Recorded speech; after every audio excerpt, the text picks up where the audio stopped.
নিরাপত্তা পরিষদ চূড়ান্ত সিদ্ধান্তে না আসা পর্যন্ত জাতিসংঘের পূর্ণ সদস্যপদ পাওয়ার ব্যাপারে ফিলিস্তিনের প্রস্তাব ব্যর্থ হয়েছে তেমনটি বলার সুযোগ নেই। চীনের রাষ্ট্রীয় টেলিভিশন সিসিটিভিকে দেয়া এক সাক্ষাৎকারে কথা বলেছেন জাতিসংঘের সাধারণ পরিষদ ইউএনজি এর ৭৮তম অধিবেশনের প্রেসিডেন্ট ডেনিস ফ্রান্সিস। সাক্ষাৎকারে ফ্রান্সিস বলেন, পূর্ণ সদস্যপদ পাওয়ার ব্যাপারে ফিলিস্তিনের আবেদনটি বিধিবিধান অনুসারে পুনর্মূল্যায়ন করছে নিরাপত্তা পরিষদ। সাধারণ পরিষদে ফিলিস্তিনকে পূর্ণ সদস্য করার প্রস্তাব সংখ্যাগরিষ্ঠ ভোটে পাশ হয়েছে।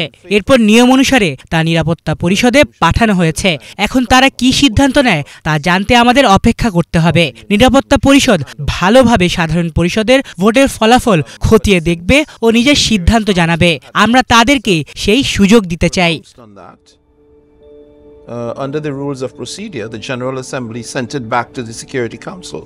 ফিলিস্তিনকে জাতিসংঘের পূর্ণ সদস্য করার ব্যাপারে সাধারণ পরিষদ নিরাপত্তা পরিষদকে আলাদাভাবে কোনো চাপ প্রয়োগ করবে না বলে জানিয়েছেন ফ্রান্সিস।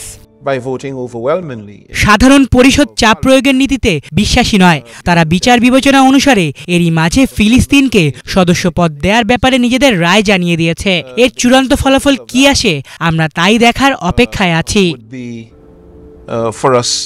এর আগে চলতি বছরের 18 এপ্রিল নিরাপত্তা পরিষদে ফিলিস্তিনকে জাতিসংঘের পূর্ণ সদস্যপদ দেওয়ার প্রস্তাবের ওপর ভেটো দেয় যুক্তরাষ্ট্র।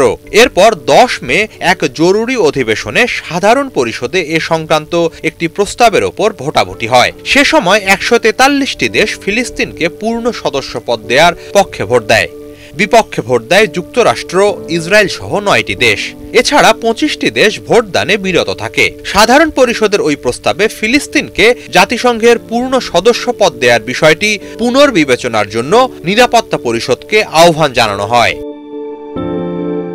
জাতিসংঘ সনদ অনুসারে নতুন কোনো দেশকে সদস্যপদ দেওয়ার বিষয়টি সাধারণ পরিষদ ও নিরাপত্তা পরিষদ দুই জায়গা থেকেই অনুমোদিত হতে হবে। সাধারণ পরিষদে পাশ হওয়া প্রস্তাব সদস্য দেশগুলোর মানার বাধ্যবাধকতা না থাকলেও এটি আন্তর্জাতিক মহলের অবস্থান তুলে ধরার একটি মাপকাঠি। হিজল জোবায়ের, বাংলা ভিশন।